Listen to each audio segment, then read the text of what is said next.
The sound that night was small. Just a cup touching wood. I remember it clearly because the house was quiet enough that every little thing felt louder than it should. The mug I was holding tapped the kitchen table as I set it down. Coffee had gone cold hours ago. I had been sitting there watching the end of an old baseball game, though I couldn't tell you who was playing. When you live alone long enough, the TV becomes background noise more than anything else. Something to keep the silence from getting too comfortable. The clock on the microwave read 12:17 a.m. And that's when someone knocked on my door. Not a loud knock. Just two quick taps. The kind of knock that makes you pause and wonder if you imagined it. Nobody knocks on your door at that hour unless something's wrong. I remember sitting there for a second, listening. The house felt different suddenly. Like it was holding its breath. Then it came again. 2 knocks. I stood up slowly, the way people do when they're not sure what they're about to find on the other side of the door. You have to understand something about my life back then. 6 years earlier my wife had walked out of that same front door. Not during a fight. Not with yelling or anything dramatic like that. She simply stood in the hallway one evening and said something I've thought about more times than I can count. She said, "Tom, you're always here, but you're never really with us." I didn't argue.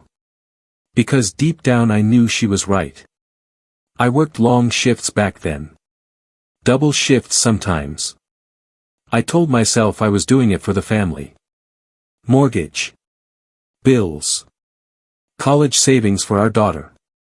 But somewhere along the way I forgot that being present isn't the same thing as being there. My daughter moved to Arizona a few years after the divorce. We talk sometimes. Birthdays mostly. Holidays if the timing works out. That house had been quiet ever since. Most evenings I spent the same way, tinkering with my old 1998 Ford F-150 in the garage or sitting at the kitchen table long after the coffee went cold.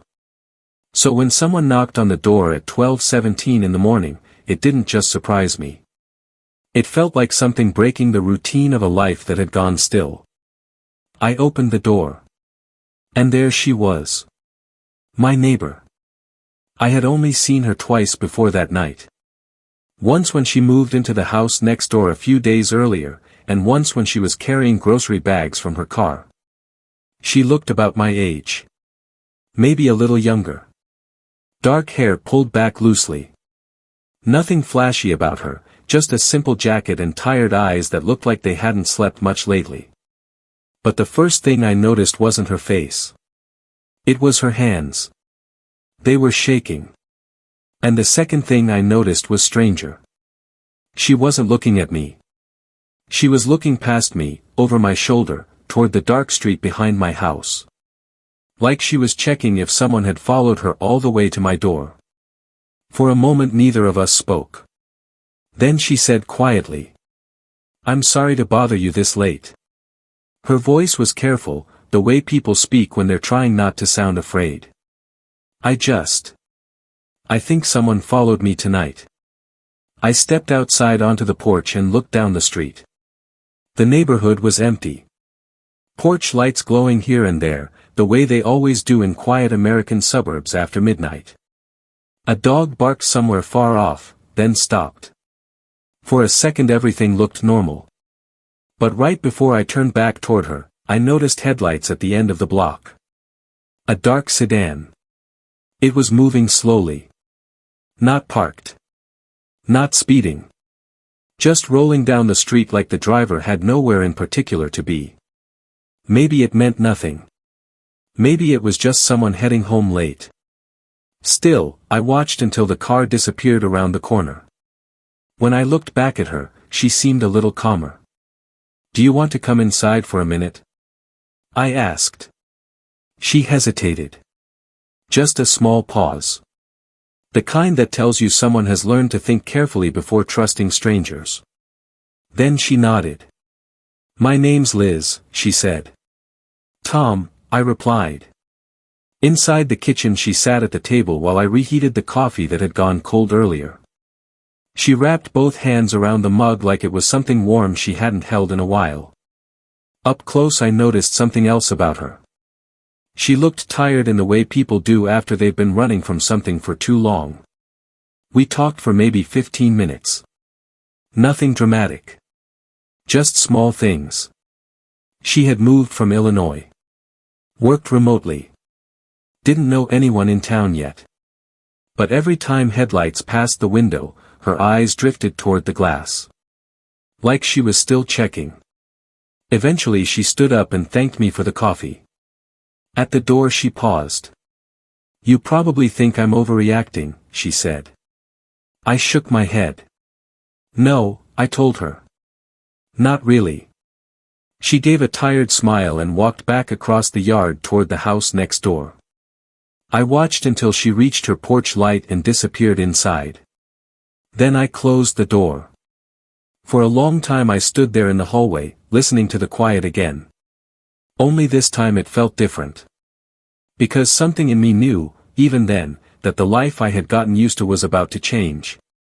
All because someone knocked on my door at 12:17 in the morning. The first thing I noticed the next morning wasn't the sunlight. It was the quiet. Not the usual kind. Not the comfortable silence I'd gotten used to over the years. This one felt watchful. Like the neighborhood had woken up but hadn't quite decided whether it trusted the day yet. I stood at the kitchen sink holding a mug of coffee that was way too hot and staring out through the window toward the house next door. Liz's porch light was still on.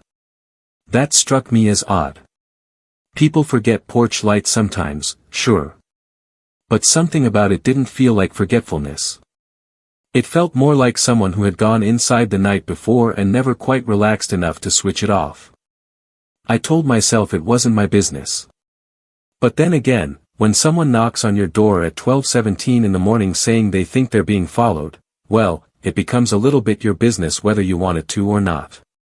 Around 9 I stepped outside to check on my truck. The old F-150 had been sitting in the driveway with its hood open for 3 days. I'd been replacing the alternator, though if I'm honest with you I could have finished it in an hour. I just liked having something to work on. Keeps your hands busy when your head gets too quiet. As I tightened a bolt, I heard a door open. Liz stepped out onto her porch.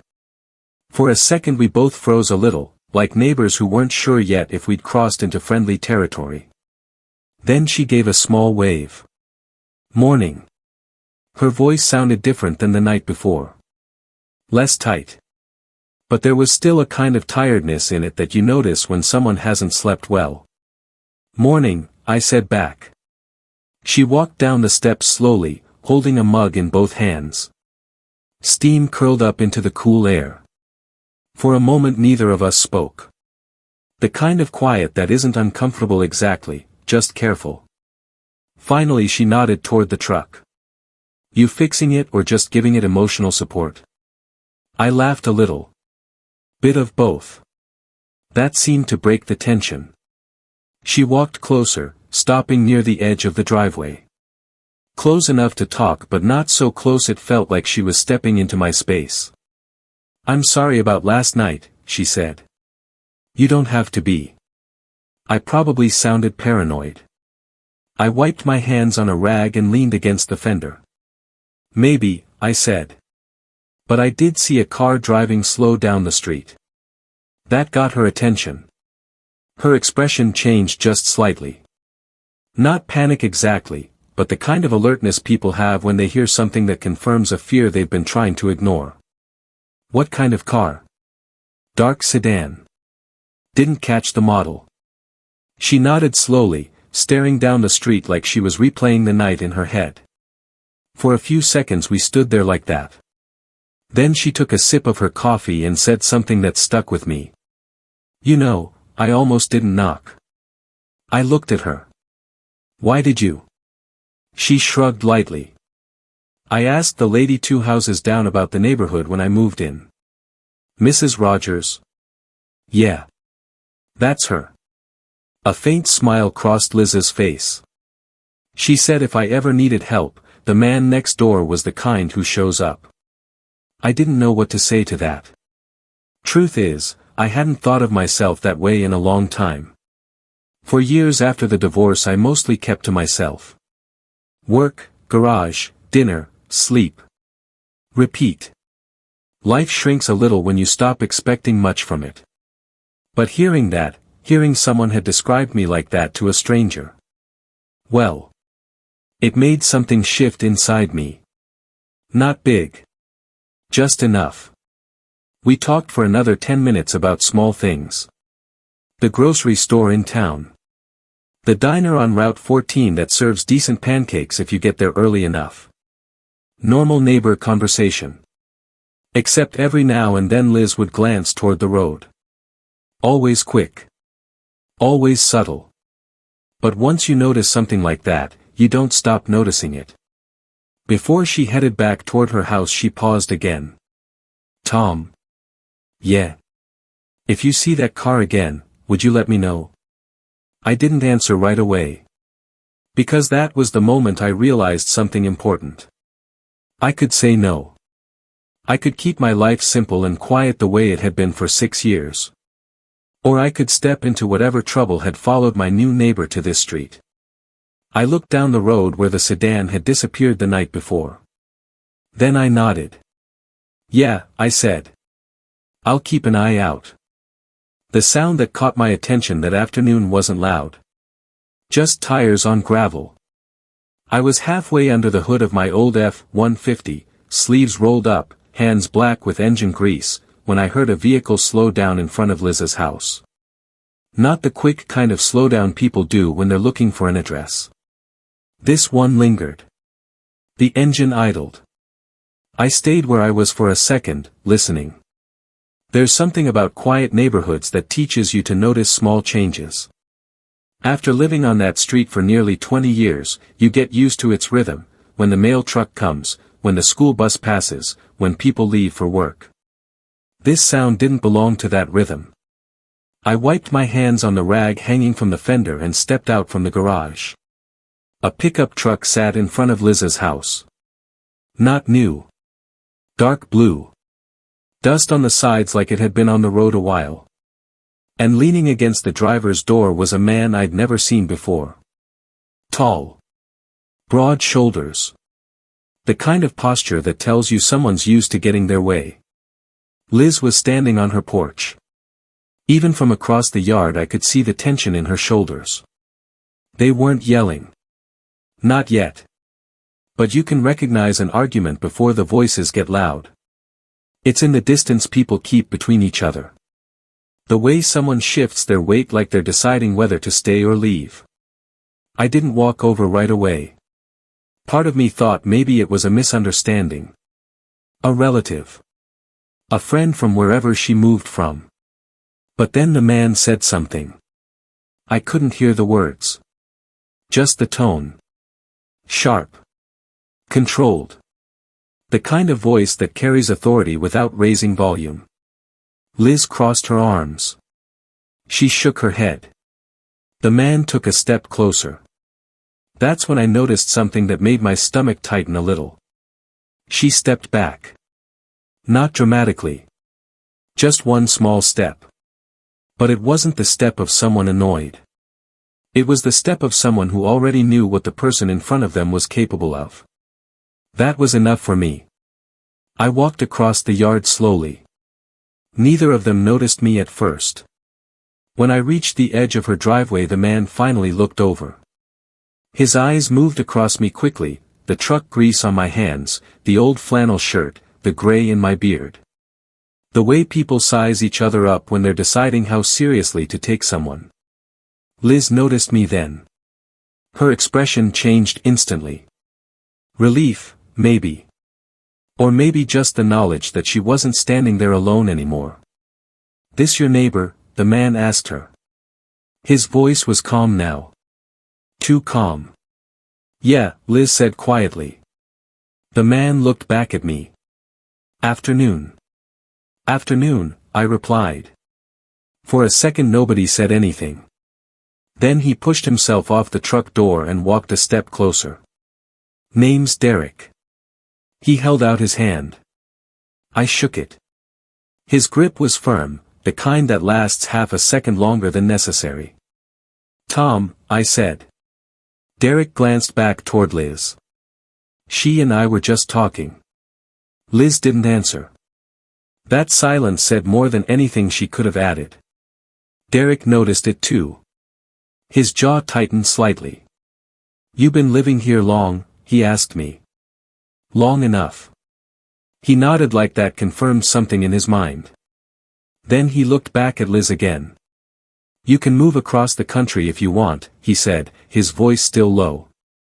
"Doesn't change the conversation we still need to have." Liz didn't respond. Her eyes stayed fixed on the porch floor. The air felt heavier suddenly. Not loud. Not violent. Just heavy. I realized in that moment something important. Whatever history existed between those two people, it hadn't stayed behind in whatever place she'd moved from. It had followed her here. Derek exhaled slowly and stepped back toward his truck. "This isn't over," he said. "Not to me. To her." Then he climbed into the pickup and drove off. The sound of the engine faded down the street until it disappeared completely. For a few seconds neither Liz nor I moved. Finally she sat down on the porch steps like her legs had decided they were done holding her up. "You didn't have to come over," she said quietly. "Yeah," I replied. "I kind of did."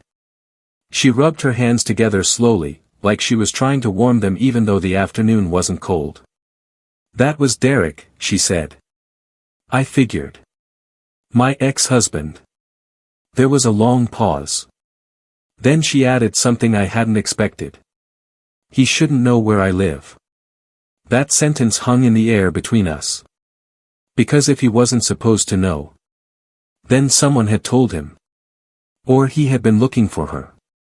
And finally found her. Liz looked out toward the road where his truck had disappeared. Her voice dropped almost to a whisper. "I was hoping he wouldn't come this far." That was the moment I realized something I hadn't wanted to admit. Whatever had brought Liz to this quiet street, it hadn't ended yet. The sound that woke me that night wasn't a scream. It was glass. A sharp crack that cut through the quiet like something snapping in half. For a second I didn't even move. When you live alone long enough, you learn to ignore random sounds in the night, the house settling, wind against the siding, a car door somewhere down the street. But this sound was different.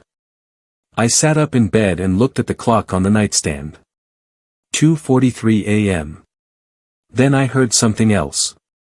Not loud. Just movement. Gravel shifting outside. That's when I knew the sound hadn't come from my house. It had come from Liz's. I pulled on a jacket and stepped onto the porch. The night air had that damp, cool feeling it gets in late fall when the ground holds on to the cold. Liz's porch light was on. Her front door was open. And she was standing just outside it, holding her phone in one hand and staring at the window beside the door. The glass was shattered. Small pieces glittered across the porch boards like ice. She looked up when she saw me coming across the yard. For a moment she didn't say anything. Then she let out a breath she'd probably been holding for several seconds. "I didn't hear a car," she said quietly. Her voice was steady, but I could see the tension in her shoulders again. The same tension I'd noticed the day Derek showed up. "Did you see anyone?" I asked. She shook her head. "I was asleep. The sound woke me up." I looked at the broken window frame. The hole in the glass wasn't random. Something had gone straight through it. A rock lay on the porch floor near the door. I picked it up. Just a normal stone. The kind you could find anywhere along the road. But the meaning behind it was clear enough. Someone wanted to send a message. Liz rubbed her arms like she suddenly felt cold. "I already called the police," she said. We waited on the porch together. Neither of us talked much. The night had gone back to being quiet again, but now the quiet felt heavier than before. After about 10 minutes a patrol car rolled up. Two officers stepped out, flashlights sweeping the yard and the street. They asked the usual questions: had Liz seen anyone, heard a car, noticed anything unusual earlier that evening? She answered calmly. Maybe too calmly. When you've been afraid of something for a long time, fear stops looking dramatic. It becomes controlled. One of the officers took the rock as evidence, though his expression told me he wasn't expecting miracles. Probably just someone messing around, he said. But the look Liz gave me after he said that told a different story. When the patrol car finally left, the neighborhood returned to its usual stillness. Liz stood in her doorway staring at the broken window. "I hate this," she said softly. "What part?" "Feeling like I have to look over my shoulder all the time." I didn't have a good answer for that. Instead I said something else. "You shouldn't stay here alone tonight." She hesitated. Again that pause, the one that came whenever trust was involved. Finally she nodded. So she came over to my place. I made fresh coffee even though it was the middle of the night. The kitchen light felt warmer somehow than it had the night she first knocked on my door. Liz sat at the table with both hands around the mug. For a long time she didn't say anything. Then she looked up. "You probably think I'm stupid for testifying against him." I shook my head. "No. He lost a lot because of that investigation," she continued quietly. "Money. Business partners. People he thought were loyal. And he blames you." She gave a small nod. For a moment neither of us spoke. Then she said something that caught me off guard. "You know what the strange part is?" "What?" "For years I thought kindness was something people only pretended to have." She looked down at the coffee again. "Until I moved here." That sentence stayed with me longer than anything else she said that night. Because somewhere between the broken glass and the quiet kitchen light, I realized something I hadn't planned on. I could still walk away from this situation. I could decide that whatever trouble Derek brought with him wasn't my problem. But when I looked at Liz sitting across the table, trying so hard not to show how shaken she was, walking away didn't feel like an option anymore. Outside, the night settled back into silence. But inside that small kitchen, something had changed. Because for the first time in years, the quiet didn't feel empty. The first thing I heard that morning wasn't a knock. It was a wrench slipping from my hand and hitting the driveway. The sound rang louder than it should have, echoing off the quiet houses on the street. I bent down slowly, picked it up, and looked at the old F-150 sitting in front of me with its hood open. 4 weeks that truck had been my routine. Something to fix. Something predictable. But that morning felt different. Because for the first time in a long while, I wasn't working on it just to pass the time. I heard a door open behind me. Liz stepped out onto her porch holding a mug of coffee, the way she had started doing most mornings. The porch light that had stayed on so many nights before was finally off. She looked calmer. Not perfectly relaxed. The kind of calm that comes after something difficult finally begins to settle. "Morning," she called. "Morning," I said, wiping my hands with the same old rag I'd been using for years. For a few seconds neither of us said anything. The neighborhood had that quiet early morning feeling where the world hasn't fully started moving yet. Then Liz walked down the steps and crossed the yard. "I got a call yesterday," she said. I straightened up a little. "From who?" "The prosecutor handling Derek's case." She paused before finishing the sentence. "They issued a full protective order." I let out a slow breath I didn't realize I'd been holding. "So he can't come back here?" "No," she said. "If he does, he's going to jail." The words hung in the air for a moment. Not dramatic. Just final. For weeks there had been this quiet tension in the background of everything, the feeling that Derek could show up again at any moment. And just like that it was gone. Liz looked toward the street for a second, almost out of habit. Then she gave a small shake of her head, like she was reminding herself she didn't have to do that anymore. "I slept through the night for the first time in months," she said. "That's a good start." She nodded. Then she glanced at the truck. "You finally fixing that thing or are we still in the emotional support phase?" I laughed. Today might actually be the day. That seemed to surprise her a little. "Really?" "Yeah." Truth was, I had been putting it off. Not because I didn't know how to finish the job, but because once the truck ran again, I wouldn't have that familiar excuse to stand in the driveway thinking about nothing. But life had a funny way of moving forward whether you were ready or not. Liz leaned against the fence between our yards. You know, she said, I almost didn't move here. What stopped you? I was tired of running. The words were simple, but there was weight behind them. For years she had been looking over her shoulder, watching doors, listening for footsteps. And now she was standing in a quiet neighborhood talking about garden soil and truck parts like a normal morning. I realized something then. Somewhere between that night she knocked on my door at 12:17 a.m. and this quiet morning with the smell of coffee in the air, my life had changed in ways I hadn't expected. Not with some big dramatic moment. Just slowly. The way sunlight fills a room when you forget to close the blinds. Liz looked at me for a second, thoughtful. You know, I almost didn't knock that night. I remembered that night perfectly. The shaking hands. The way she kept looking behind her. What made you do it? I asked. She smiled faintly. Mrs. Rogers told me something when I moved in. I already knew what she was about to say. She said the man next door was the kind who shows up. I rubbed the back of my neck. Well, she tends to exaggerate. Liz shook her head. No, she didn't. For a moment we both stood there quietly, the morning sun creeping higher over the rooftops. Then she said something that caught me off guard. I was thinking about planting tomatoes in the backyard, she said. Tomatoes? Yeah. But I don't know much about gardening. I shrugged. I don't know much about it either. She smiled again. Maybe we could figure it out. There was something simple about the way she said it. Not a big promise. Not a dramatic step. Just the idea of figuring something out together. I looked at the old truck, then at the small patch of yard behind her house. And for the first time in a long time, the future didn't feel like an empty road. It felt like something still waiting to be built. Liz raised her coffee mug slightly. Thanks for opening the door that night, she said. I leaned against the truck and watched the sunlight settle across the street. I'm glad I did.